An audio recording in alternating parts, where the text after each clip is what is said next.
మీ review గురు channel కి స్వాగతం guys. ఈ వీడియోలో మనం బోయిని బీట్స్ ద హిడెన్ ప్రొటెక్టర్ 2026 లో రిలీజ్ అయిన మూవీ రివ్యూ చూద్దాం. మూవీ రివ్యూ నచ్చితే మాత్రం సబ్స్క్రైబ్ చేసుకోవడం మాత్రం మర్చిపోకండి గైస్. సో ఇక ద బోయిని బీట్స్ ద హిడెన్ ప్రొటెక్టర్ 2026 లో రిలీజ్ అయిన మూవీ రివ్యూ విషయంలోకి వెళ్తే ఈ మూవీకి డైరెక్టర్ వచ్చేసి హ్యూడలిన్. సో రన్ టైం వచ్చేసి 1 hour 58 minutes తో అయితే రిలీజ్ అయింది గైస్. సో ఫ్యామిలీతో చూడొచ్చు అంటే family friendly movie guys. Explicit adult scenes, sexual scenes ఏం లేవు. కిడ్స్ తో కంఫర్టబుల్ గా చూడొచ్చు. వైలెన్స్ కూడా మోస్ట్లీ యానిమేటెడ్ ఫ్యాంటసీ యాక్షన్ లెవెల్లోనే ఉంటుంది. సో మూవీ నాకైతే average one time watch movie అనిపించింది గైస్. కానీ ఎక్స్ట్రాడినరీ మూవీ అయితే కాదు. మూవీలో యానిమేషన్, విజువల్స్, యాక్షన్ సీక్వెన్సెస్ చాలా ఇంప్రెసివ్ గా ఉన్నాయి. ఫ్యాంటసీ వరల్డ్ కూడా కలర్ఫుల్ గా, డీటెయిల్ గా డిజైన్ చేశారు.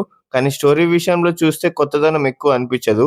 So powers, magical world, villain threat, fall ని సేవ్ చేయడం అనే టెంప్లెట్ మనం ఆల్రెడీ చాలా ఫ్యాంటసీ మూవీస్ లో చూసాం.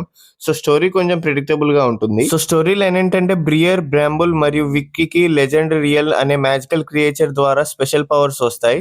ఆ తర్వాత వాళ్ళు ఈవ్ సిటీ అనే మిస్టీరియస్ మ్యాజికల్ వరల్డ్ లోకి వెళ్తారు.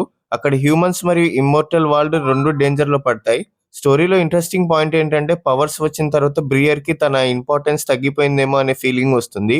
దానివల్ల friendship, confidence, team work angle కూడా ఉంటుంది. బోయిని బీట్స్ అనేది already long running Chinese animation franchise. ఈ మూవీలో చైనీస్ మైథాలజీలో ఫేమస్ నియన్ రైడ్ మాన్స్టర్ ని యూజ్ చేశారు. సో నార్మల్ ఫ్యాంటసీ స్టోరీ కాకుండా చైనీస్ మైథాలజీ ఎలిమెంట్స్ కూడా మూవీలో చాలా ఉంటాయి. సో ఈ మూవీకి ప్లస్ పాయింట్స్ ఏంటంటే యానిమేషన్ క్వాలిటీ చాలా బాగుంది. ఫ్యాంటసీ వరల్డ్ బాగా డిజైన్ చేశారు, ఇంప్రెసివ్ గా అనిపించింది. సో యాక్షన్ సీక్వెన్సెస్ ఎంటర్టైనింగ్ గా ఉన్నాయి. బ్రియర్, బ్యాంబుల్, విక్ కాంబినేషన్ బాగా వర్కౌట్ అయింది. సో కామెడీ డీసెంట్ గా ఉంది. ఫ్యామిలీ ఆడియన్స్ కి బాగా సూటబుల్. సో ఎమోషనల్ ఎలిమెంట్ కూడా ఉంటుంది. సో విజువల్ ఎఫెక్ట్స్ మూవీకి major strength. So negative points ఏంటంటే స్టోరీ కొంచెం ప్రెడిక్టబుల్ గా ఉంటుంది. ఆల్మోస్ట్ 2 hours రన్ టైం కాబట్టి కొన్ని ప్లేసెస్ లో స్లోగా అనిపించొచ్చు. విలన్ క్యారెక్టరైజేషన్ ఇంకా స్ట్రాంగ్ గా ఉంటే బాగుండేది. సో ఎడల్ట్స్ కి స్క్రీన్ ప్లే కొంచెం కిడ్స్ ఓరియంటెడ్ గా అనిపించొచ్చు. సో స్టోరీలో కంప్లీట్ ఫ్రెష్ కాన్సెప్ట్ ఫీల్ తక్కువ ఉంది. సో ఈ మూవీకి నా రేటింగ్ వచ్చేసి 2/5. స్టోరీలో కొత్తదనం తక్కువ ఉన్న amazing animation, fantasy visuals and entertaining action తో Boonie Bears the hidden protected decent family entertainer గా నిలుస్తుంది. సో ఇలాంటి సోదు లేకుండా చెప్పే జెన్యూన్ మూవీ రివ్యూస్ కోసం సబ్స్క్రైబ్ చేసుకోండి గైస్.